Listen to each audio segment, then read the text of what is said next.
Welcome to Carillon Explorations, where we uncover the hidden treasures and backstories of the world of carillons, huge musical instruments made up of a series of tuned bells played from a special keyboard with batons and foot pedals.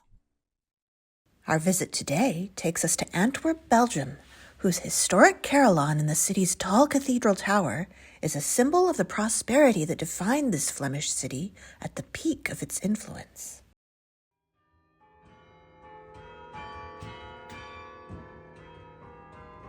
We'll see the different but equally vibrant playing styles of the two carillonneurs who play the historical instrument in this famous tower, and we'll visit a museum nearby that gives tourists a close-up view of carillon keyboards, bells, and even a reconstruction of a bell foundry.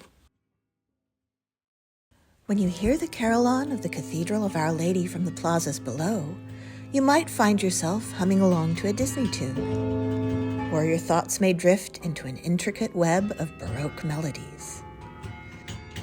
With its schedule of daytime recitals during the week and summer evening concerts, this carillon is often heard by tourists, but seldom seen. It's hidden in plain sight, far up in a tower more than 403 feet tall.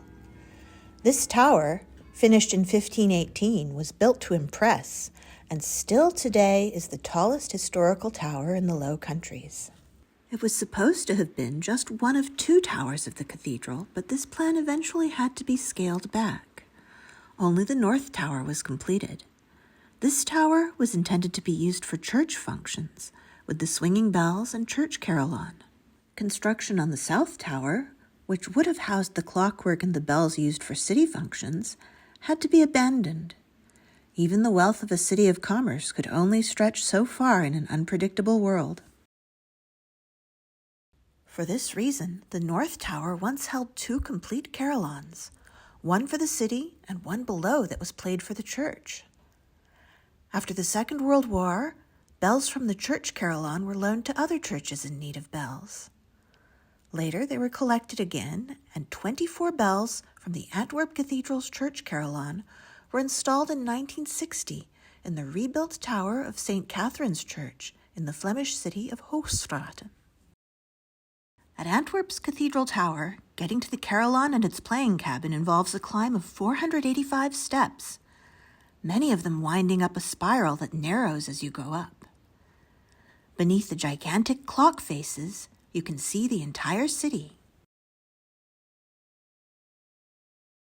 The city carillonneurs program the clock music on a historic brass drum, a giant music box that controls the tunes playing on the bells every quarter hour.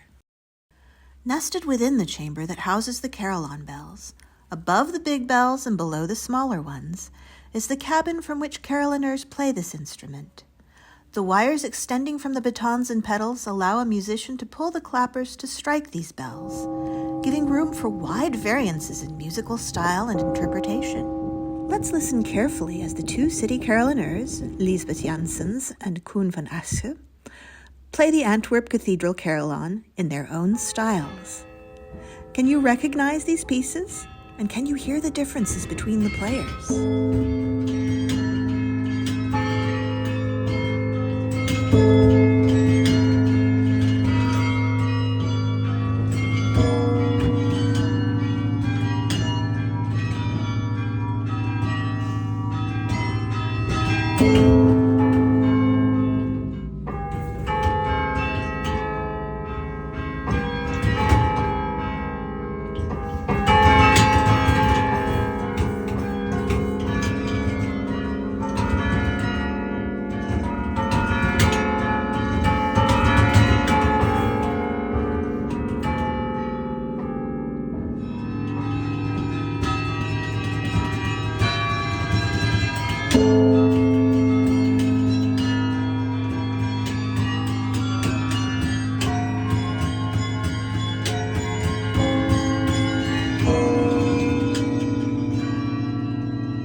You can hear the city carillonneurs play daytime recitals 3 times a week. There's also a summer evening concert series that once drew huge audiences and is still popular. These concerts became almost too popular for their own good by the 1980s, when the time had to be shifted earlier to avoid brawls that would break out among the crowds. Now that we've spent some time high above the city, we'll go back to ground level to get up close to some actual bells and Carillon keyboards. The Vleeshuis Museum, located a short city block or two away from the cathedral, houses a fascinating array of Carillon memorabilia. It's an exhibit that is currently on view for a short time only, as there are plans to restore the entire museum in 2025, and the new exhibits will be reconfigured.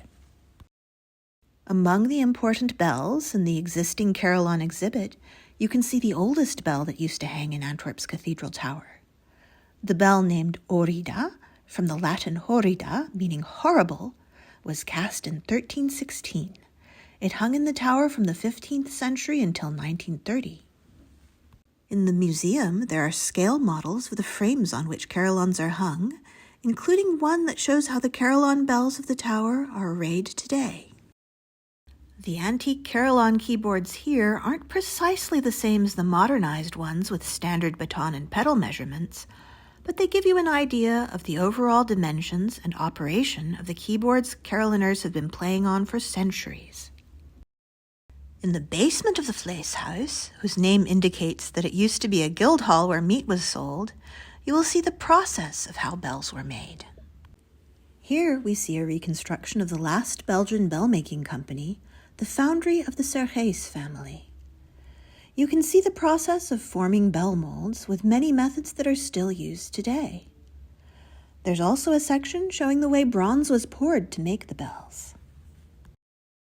From the cellar to the sounds echoing from its tallest tower, Antwerp offers opportunities to see the origins of Carillon music and hear modern-day musical artists offering up music for the public to enjoy. You'll find information below on when to hear concerts at the Cathedral of Our Lady, how to book tower tours, and how to visit the Vleeshuis Museum before the renovation. We'll hear more stories from the Carillon world and see new places in future explorations. Hit the like button and subscribe to join us on our journey inside the dynamic world of carillons and the characters who make them sing out with music, and be sure to share your comments and questions. Till later!